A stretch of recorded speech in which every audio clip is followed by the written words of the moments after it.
Welcome back to chapter 2, and let's talk about the working modes from Motion Studio. Motion Studio has two modes. The first one is the setup mode and the other one the animate mode.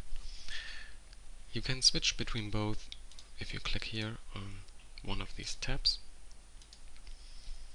And in the setup mode, the inverse kinematic and the attachments to the bones are inactive. That means you can here create skeletons, bones, joints, bring it into the right positions for rigging, etc. In the animate mode, the IK and the attachments are active, and moving the joints here causes that the bones react with the IK and the attached objects are influenced by the bones. That's what we call animation. Okay, so we have to start in the setup mode with creating a new skeleton. For this we click on this little triangle here, expand the skeleton tab and press the new button.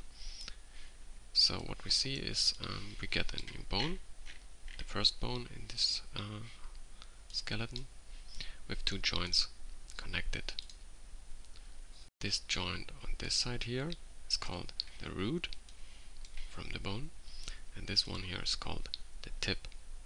If we want to say, okay, we want that the bone is showing in the other direction, it's not a problem. We can click here under the bone tab on the flip button and the bone changes its direction. Let's delete this bone. I click the right mouse button here and say delete bone, and we see the joints are still there. It's not a problem. Press the delete key of your on your keyboard and the joints are gone. So I do that to show you a special bone here. It's called T-bone. And the T-bone is a bone that has 3 joints and 2 bones here inside.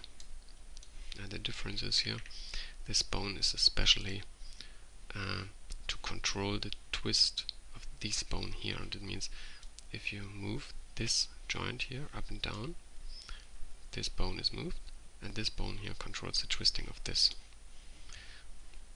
I normally don't use this kind of bones, but maybe you want to use it as for a hip or a shoulder of a character. Well, I delete this.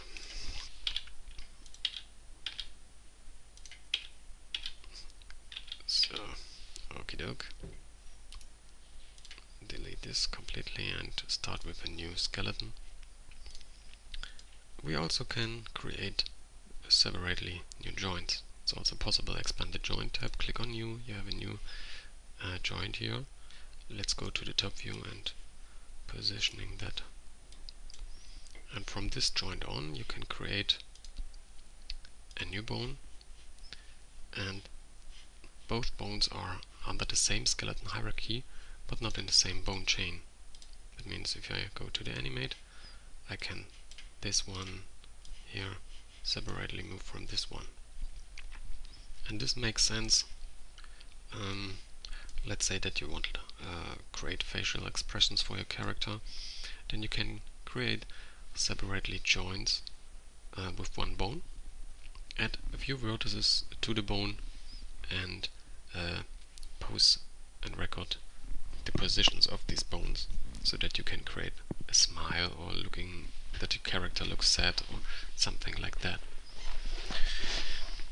Okay, let's say a bit about naming. Naming here is quite easily. It's the same like in Windows. You just have to click one time and then you can rename it.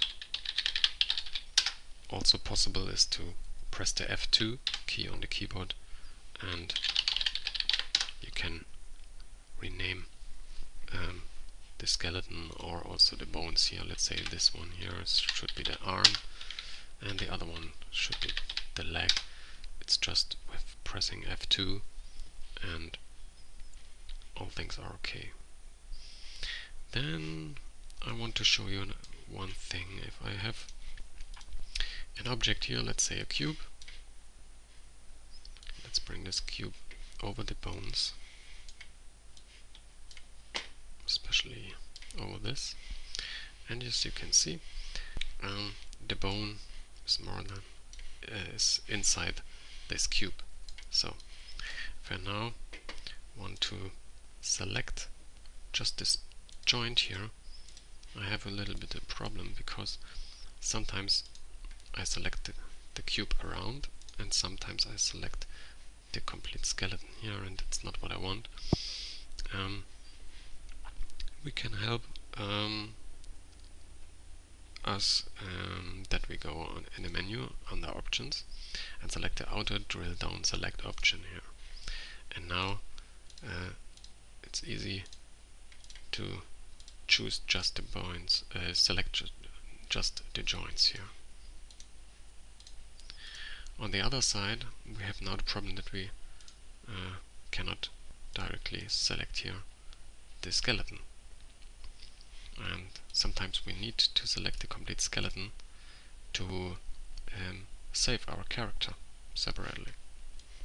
Well, to do that we have to switch off the auto drill down select option, and now we can select the complete skeleton and save it as an object. Save the complete skeleton as an object.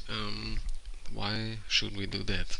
Well, we cannot copy a complete character in Motion Studio. We have no copy function here, and we cannot use the copy function from TrueSpace. The only way to copy a complete character is to save him and reload him. And that means selecting the complete skeleton, choose File, Save as Object, and then reload the object.